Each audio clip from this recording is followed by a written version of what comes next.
Now, money is the last thing that you want to be worrying about when a loved one is diagnosed with cancer. But between having to take time off work, hospital parking fees and consultant fees, it can all rack up. The Marie Keating Foundation offers a comfort fund to support families financially during difficult times. This morning we're joined by breast cancer survivor Bernie Walsh and CEO of the Marie Keating Foundation, Liz Yeates, who's also a cancer survivor, to hear more about the foundation and why this comfort fund is so very, very important. Good morning to you both, and thank you both for joining us. Bernie, you do know why this fund is so important. You were first diagnosed back in 2012. You'd been working full-time. You had children, you had a mortgage, you had all the demands of life, and then suddenly you find yourself being diagnosed with cancer, facing a gruelling chemotherapy session, and of course you are unable to work during those time and your income ceases almost. Yeah. It was actually quite difficult to get over the shock of having cancer, first of all, and then to launch into the treatment schedule that they have for you. So I put my faith in what was going on and I went on with it. I couldn't work, as you say, because when you're having chemo, you're actually very susceptible to infections because of your bloods. So they actually recommended that I don't really work, so I didn't. So my first lot of chemo was great. It was every 2 weeks for 8 weeks, and I launched into it, not a bother. And 2 big syringes they were putting into me every time I went in. But one was gold and one was clear, so I kind of thought, sure, look, we'll call it Southern Comfort and 7-Up, sure, you'll get rid of that. That'll be grand, you'll get away with that one. So I just went through everything, and then I hit a brick wall then when I started my second lot of chemo, which was every day, every week for 12 weeks. It attacked my lungs. So I ended up in hospital in high dependency unit for a week and a half, and then in hospital for 2.5 weeks. So that was a very difficult time. So all the way through this then, I mean, the company I worked for were very good to me. They paid me in full. And then, but eventually then the money runs out. And they don't do that indefinitely. A lot of companies won't even pay you in full. So you were in the lucky position, I suppose, that your company did pay you for a period of time. So you were able to cover the bills as normal. But once that money starts to run out, what do you do? Well, once the money starts to run out, what I did was, when I was diagnosed first, I contacted my mortgage provider because I wasn't sure. I didn't know, having never had this before, I didn't know what was going to happen. I really hadn't a clue. But I contacted them anyway to say, look, I'm going to be out of work. I don't know for how long. I wasn't sure at that stage whether I was going to be paid in full or not. So I said to them, you know, can we do something here? And they didn't want to know.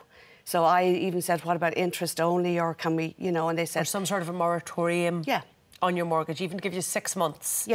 And hopefully you're back on your feet. No, they didn't want to know about it. So I just toddled on and said, OK, we'll cope with this. So it worked OK for a while until the money starts to run out. And then when the money starts to run out, you have to actually be realistic and look and see, well, you know, what... I have bills to pay. I had household bills like everybody else does. So do I pay my mortgage and then I've no food in the fridge, or no heating or whatever, because I was very cold all the time when I was going through my chemo. And even though it was summertime, I was cold, so the heating had to be on. So it was a case of, I sat down, I worked out, well, I'd have to pay X amount for my mortgage and then the rest would go on bills. Sometimes I couldn't pay my mortgage because everything just got on top of me. So with the result then that I ended up going into arrears. And it's after taking me until kind of last year, really, to get out of that. Now, my family and friends were absolutely fantastic. I had great support, I genuinely did, but I'm a very proud person, and it takes a lot to actually ask for help. And eventually I did, but, like, you know, and as I said, family and friends were fantastic, but, like, you have to, I want to pay that back, I have to pay that back. So I can actually say now I've done it, but it's after taking me from 2012, well, 13, till last year, beginning of this year, actually, to say I'm back on the right footing again. Liz, this is where the Comfort Fund comes in, and this is what it's designed for. Absolutely, Mark. Every year we would give out in excess of about 500 grants to support 500 families throughout the country. And behind every single application which comes into us at the foundation, there is a heart-wrenching story. And our fund is limited. We are not government supported, so we are totally reliant on fundraising efforts to raise funds for our fund so we can support as many families as possible. Can you put a figure on that 500 grants, what the cost of it is? Yeah, well, the maximum amount that we can give out is €1,000. But in the last 18 months, we've had an increase of 338% on the demand on that fund. So we try not to turn down anybody, but we really are here to support those people who are really in financial difficulty. And but you're looking at a minimum of $500,000 a year. Well, yes, it isn't minimum, quite that much, out. but we give up to 1,000. So some grants are just for maybe €250, €400, 500, and the maximum is 1,000.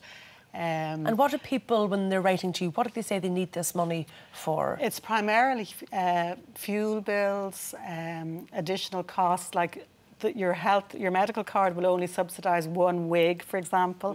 And we know ourselves, you know, normally when you're going through cancer treatment, you need at least one other wig. Things like childcare expenses, transportation to and from hospital, car parking at hospital.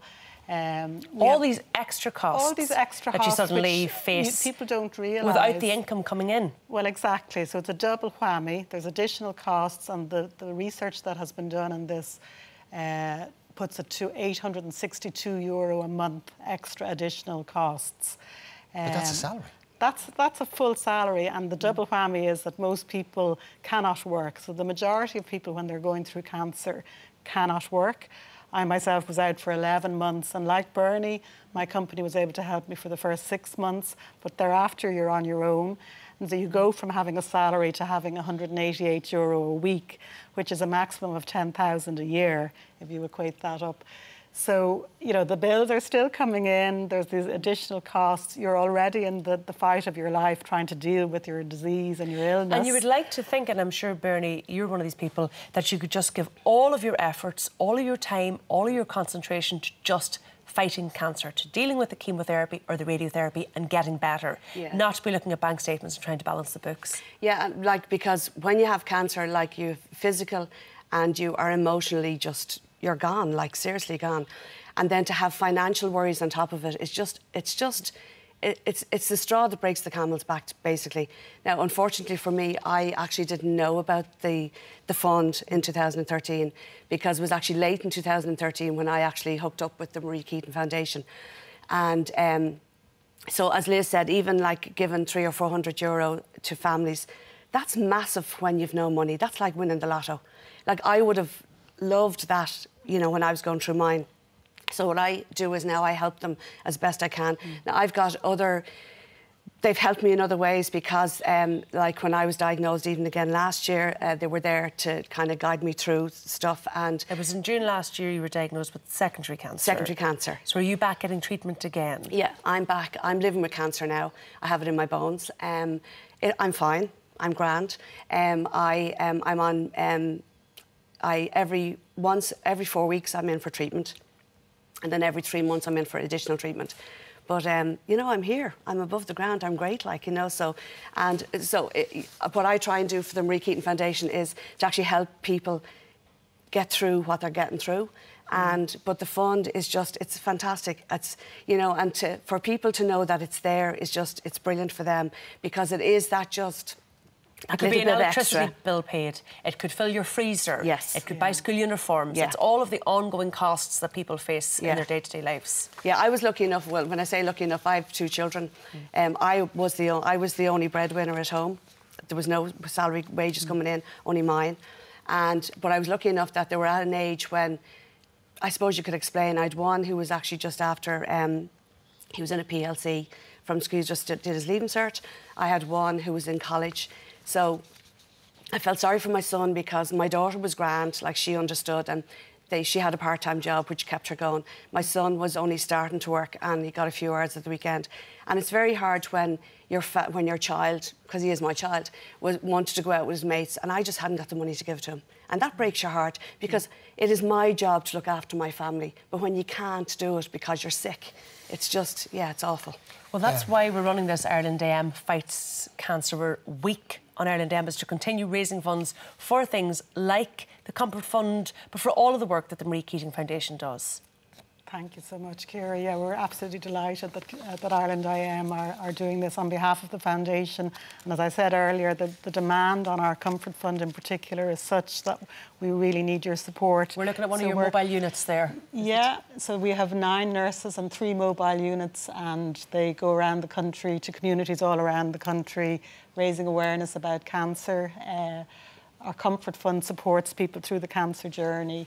And then we also have a range of survivorship courses helping people as they come through their treatment, and just to help them make that step back and the transition back. The whole point of the mobile unit is that get a diagnosis as quickly and as early as is humanly possible. Nip it in the bud. That's the whole ethos of the Marie Keating Foundation. In fact, it's 20 years since Marie Keating died this year. It's our anniversary. And in the 20 years, the Marie Keating Foundation has supported 230,000 people and educated people about the early signs and symptoms of cancer, and which is that just so important early detection message. Well, we're going to be discussing this right throughout the week on Ireland AM. Bernie and Liz, thank you both so much for joining us this morning. And if you would like to support the Marie Keating Foundation, you can text Marie to 50300. That's 50300 to donate €4, and a minimum of €3.60 will go to the foundation.